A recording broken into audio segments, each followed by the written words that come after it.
Hello guys, for today's video ay magluluto tayo ng adobong sitaw. Ang ginagamit ko pala is sesame oil. Ito yung request ni Team. So lulutuin muna natin yung karne kasi gusto po niya yung fried.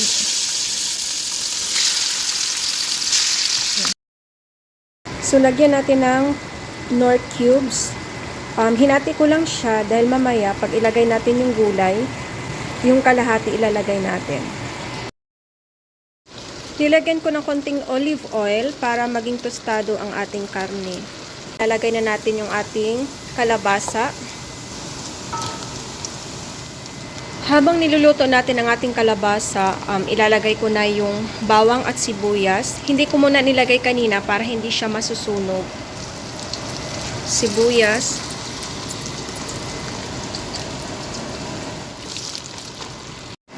Bawang.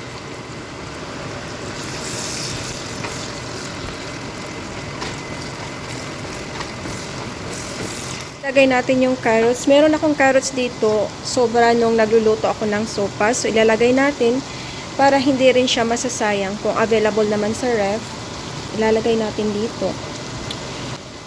Kaysa masayang lang.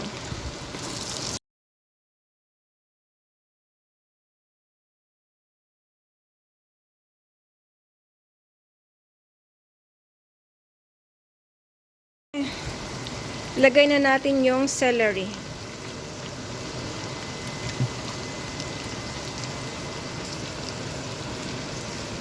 So ngayon lagyan na natin ng soy sauce. Konting soy sauce lang and depende na sa'yo kung gaano kadami ang ilalagay mo sa panlasa nito. Okay?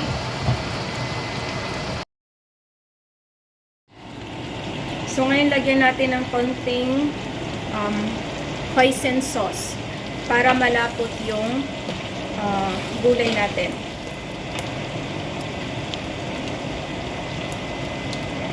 So depende na sa inyo kung gaano kadami ang ilalagay. Same sa soy sauce.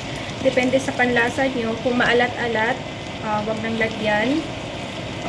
So tansyahin lang ninyo yung timpla. And then last is, lagyan natin ng konting vinegar. Rice vinegar.